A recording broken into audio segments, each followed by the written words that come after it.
Well, we got one carburetor off yet again because well, we're chasing vacuum leaks, and well, yeah, there's more things to fix.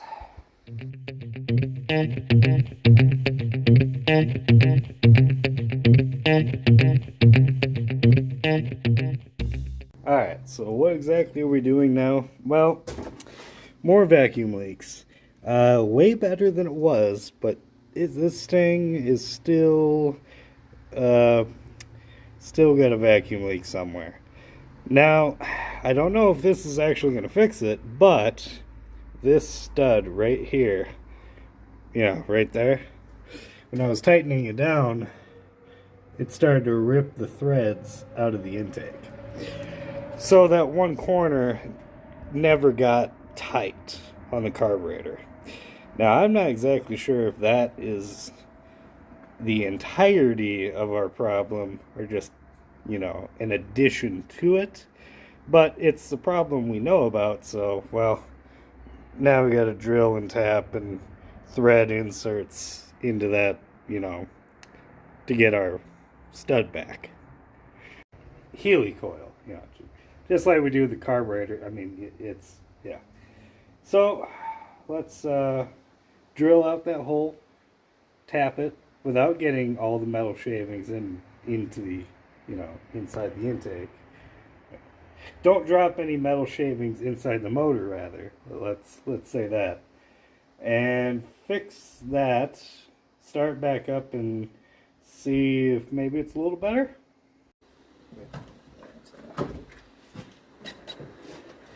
Alright, what do we got here? Oh, fantastic.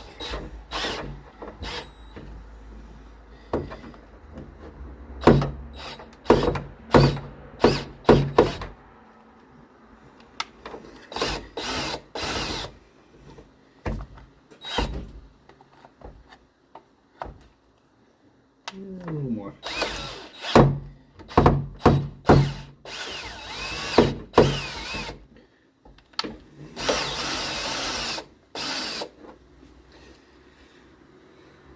Alright,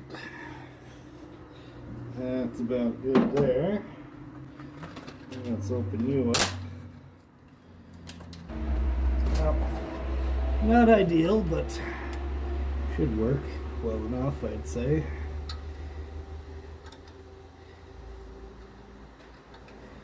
Alright, there we go. Seems like this one got really close to the other threading there. It broke through to the other threading. This might be more challenging than I thought. Wonder if this will actually fix it. Might need to JB weld and re-drill. We'll see.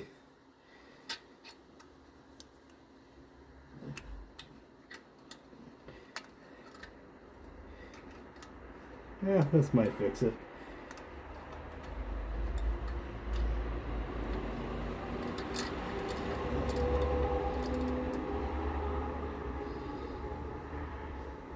Alright.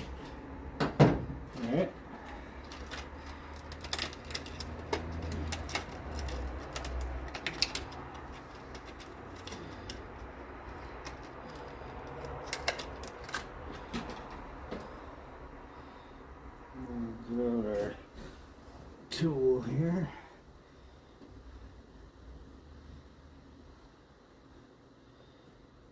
Yeah.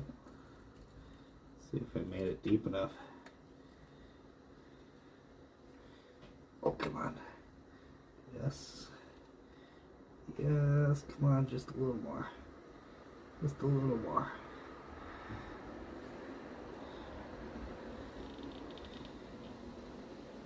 Yeah. There we go. Oh man, that's perfect. Alright, and we'll pop you in.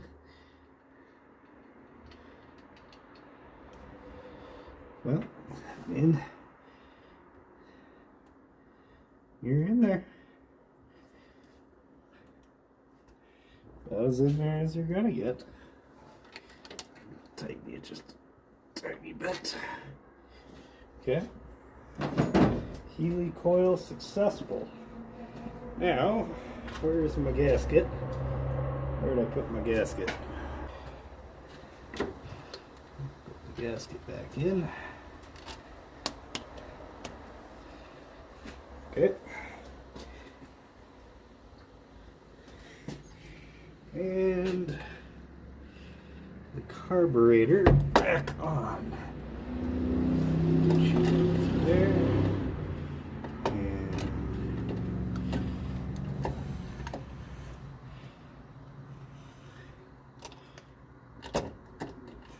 uh-oh. Uh-oh. You got a problem? You got a problem? What's the problem?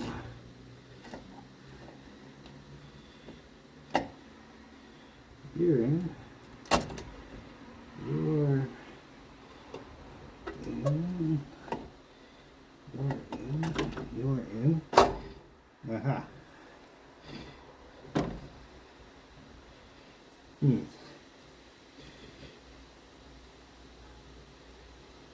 Ha. I feel like a little bit of a warpage in that base plate. There's a rock in here. I've never noticed. Interesting. Well, that could be a part of it. That could definitely be a part of our vacuum leak. That could maybe be interesting. Yeah, she's not right. It's better, but idling high.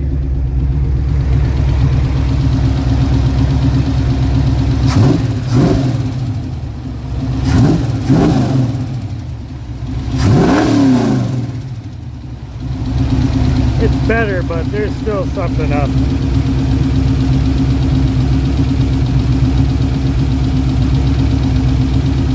A little bit of a wander, but not really too bad.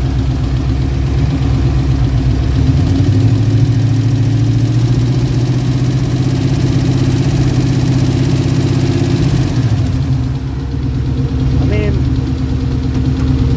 gosh, I don't know though. I can't find a carb cleaner. I can't find anywhere else where it's leaking. I mean, I've sprayed along this intake.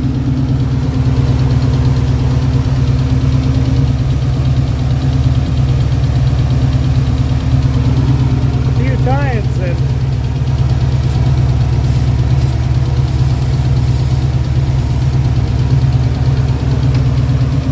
doesn't really seem to affect it all too much. Throttle shafts.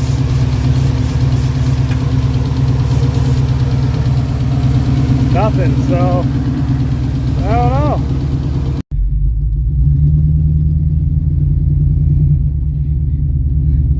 But even though it's not running right, you can still kind of tell how the tunnel ram changed the power band though. Yeah, she is definitely a lot more torquey down low.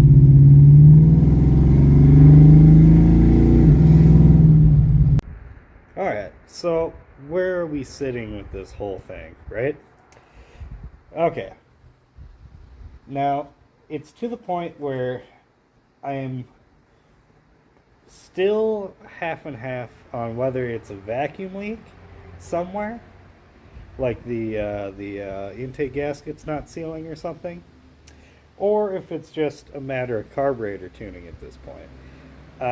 I've never opened these carburetors up. I literally just plopped them on and, you know, called her good because, well, you know, just to see what happens. They were on another engine at some point. Maybe that engine just didn't want as much fuel as this one does. Maybe these the needle you know, the needles that go into the fuel jets, maybe those are way too big for this combination. I need to thin those down so it has more fuel going through. Maybe it's running way too lean that way. You know, I don't really know. I don't really know, and unfortunately, guys, I don't really have a whole lot of time to figure it out. Now, we're coming into mid-October. You know, Thanksgiving at the latest is how long I could potentially drive this car if weather permits, right? I mean, it'd be cold, but no snow, no salt, could still technically drive it, right? That's only a little over a month away until this thing is done, right? For the season. And I'm sitting here messing around with trying to get tunnel ram working when this engine has to come out anyway, because a new engine's going to go in anyway, right? So what I'm getting at here is I promised the tunnel ram, so I'm doing my darndest to offer up tunnel ram before the end of winter. But I don't, you know, between my actual job, right, and, you know, work, playing with the kiddo and this and that, right, my actual hours to work on this thing are really limited. And I would really like to get this kind of put away, the engine out, and set up here in the front of the garage before it gets too cold. Because I want to clean it up and, you know, get it ready to bring into the house while it's still warm. I want to get it at least somewhat clean, potentially a little bit torn apart before it goes in the house. That way it keeps nice. We have a cat now, right? So anything I bring in there, the cat will get into. So bringing greasy stuff in there is kind of a no-go right at the moment. So fortunately and unfortunately, I think we are going to shift gears now. We've had tunnel ram. You haven't had a whole lot of, you know, video with tunnel ram. Trust me, it likes the tunnel ram. If only the air fuel ratio was correct. If only we weren't, you know, super lean. Because I can feel right at the bottom, like it, you know, it goes. I even did over here, I did a little brake stand burnout just to see how it would do, and it just completely shredded the tires. It was amazing. A lot more power on the bottom end than we ever had with that dinky thing. But, you know, getting up into the higher RPMs, it just breaks up because it's just way too lean. And we just don't have the time to mess with it to get it right, just to have to pull it out again. So that's what we're going to do. We are going to shift gears. We are going to get this engine out. We're calling her quits for the season. It's getting cold. It has water in it, and this morning was 34 degrees Fahrenheit. Really close to that freezing point. I don't want to dump coolant in here because the water is going to be so much easier to deal with when the engine comes out, right? Because it could just go straight on the ground and I don't have to have a guilty conscience about it.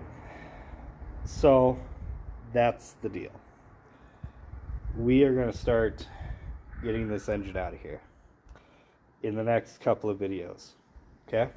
Then we can dissect it, see what it is, rob parts off it, and then assemble between the two engines we have, between this engine here, the stuff I have in the house. We will assemble a new engine to go in here for the spring. I don't know what combination it's going to be yet.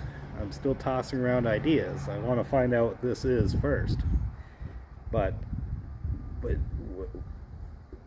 we'll build something a lot more substantial than what this is at the moment. So in the next couple days, I am going to work on getting this garage completely cleaned up and out of here. All the stuff neatly organized. I'm going to tuck this car as far back against that wall as I can. I'm going to have to move, you guys can't see nothing.